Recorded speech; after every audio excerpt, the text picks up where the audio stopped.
Hello everyone, welcome back to the channel. In this video, I'm going to put a quick in-depth comparison review about these two AI note-taking platform, which is Taskade and AI.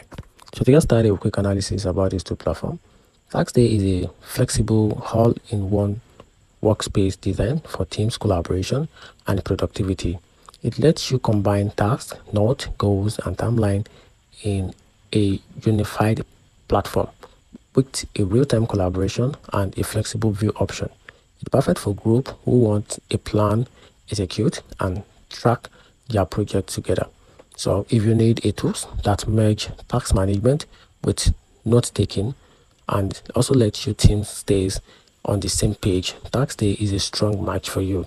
Then, talking about AI on the other hand, focus mainly on effortless knowledge capture and a retrieval. It uses AI to connect real estate nodes, make sure your resurface information when you need it most.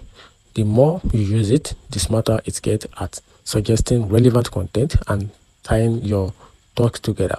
So if you need a tools that evolve alongside you and let you quickly find whatever you are looking for, MEM is a powerful choice. So if you need a collaborative workspace, go with Taskade. But if you want a smarter, personalized knowledge base, MEM might be your best match in 2025. And that's it.